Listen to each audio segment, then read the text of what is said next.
Habari za wakati huu mpenzi mtazamaji na mfuatiliaji wa Africa Huru Channel.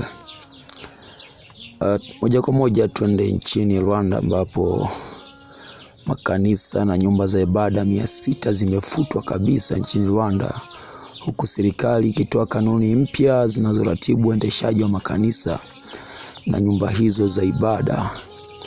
Na sababu kubwa inaonekana ni kama kuna namna fulani za kitapeli ambazo zinakuwa zinafanywa na wamiliki wa makanisa.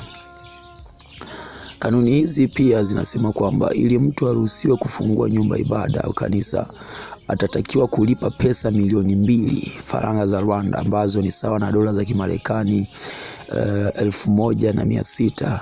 Pia kwa mujibu wa kanuni hizi mpya, mtu atakayefungua kanisa au nyumba ibada atatakiwa kuwa na elimu ngazi ya chuo kikuu katika masomo ya theolojia au mafunzo ya dini.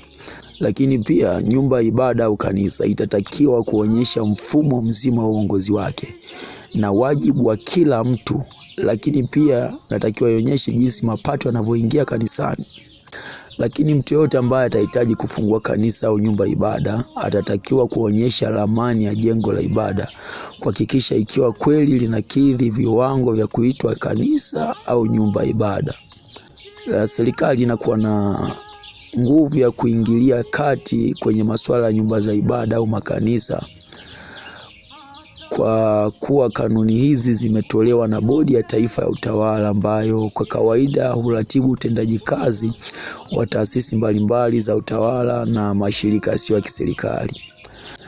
Mkurugenzi wake mkuu Bwana Doris Pickard anasema baada ya uchunguzi uliofanywa na serikali kulionekana matatizo mengi kuhusu utendaji kazi wa makanisa na nyumba za ibada, kuhusu usajili na pesa inavyoingia. Ujamaa anasema ni pesa yenu ambayo mnakuwa mmeitoa, lakini hamjui pesa hiyo inakwenda wapi.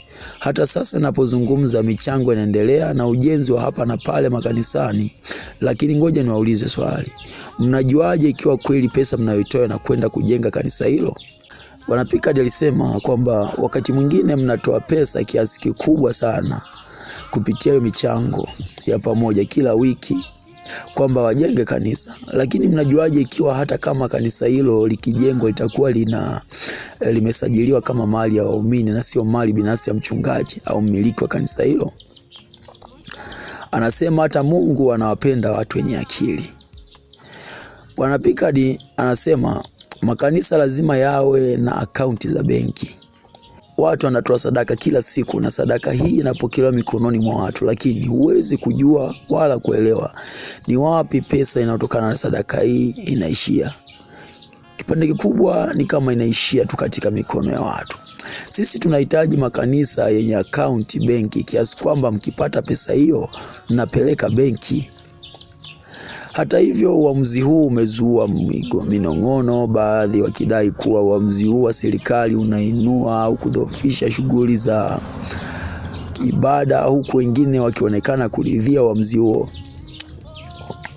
Bwana Floribert Kabela ni muumini wa Kikristo mjini Kigali. Yeye anasema kwamba tunaamini kuwa Mungu hutoa hekima na akili kwa watumishi wake, lakini kwa sasa elimu ya dini ni muhimu.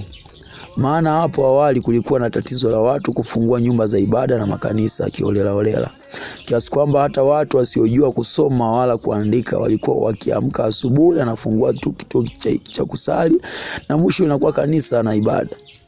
Kwa hiyo kusoma sio vibaya, maana hata Mungu anawapenda watu wenye akili. Sheikh Musa, mufti mkuu wa Rwanda, anasema huenda sasa kanuni mpya zitapunguza kasi ya kufungua makanisa au nyumba mpya za ibada. Kama mtu atafungua kanisa au nyumba ibada na atatakiwa kuwa na sahihi za watu 1000, maana yake ni ushahidi kuwa ama kanisa hili linahitajika katika eneo hilo au la. Na hii itasaidia kuepuka kujenga hilo na mwisho usiwe na waumini wa kuhudhuria huduma kiroho. Na miezi miwili iliyopita, Rais Paul Kagame akizungumza bungeni aliwaomba wabunge kutathmini na kuona sheria zinalishughulikiaje tatizo hili, akisema kwamba kukosekana kwa mwongozo muhimu wa uratibu wa shughuli za ibada kulisababisha jamii kuwa katika hali isiyoeleweka. Bwana Kagame alisema hayo makanisa au nyumba za ibada na viongozi kwa kawaida wana sheria zinazopaswa kuratibu shughuli zao. Lakini imekuwaje hadi tumfika hapa? Ninyi kama wabunge au hata wananchi wengine, hata hizo sheria kama zitoshi, basi zitazamwe upya. Kufuatia kauli hiyo, wadadisi wanahisi hilo lilikuwa ni agizo na sio hoja ya kawaida. Shughuli za kufunga makanisa na nyumba za ibada zilianza mwezi wa 8 mwaka 2024, na wakati huo makanisa na nyumba za ibada 9800 zilifungwa. Sasa wakati kanuni hizi mpya zinatangazwa na makanisa na nyumba za ibada 600 zimetajwa kufutwa kabisa kutoka orodha ya zile zinazoendelea kuomba kufunguliwa tena baada ya kukidhi viwango vinavyotakiwa.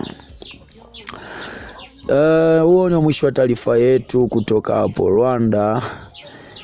Nini maoni yako kutokana na mtazamo huu wa Paul Kagame na serikali ya Rwanda kuhusiana na makanisa?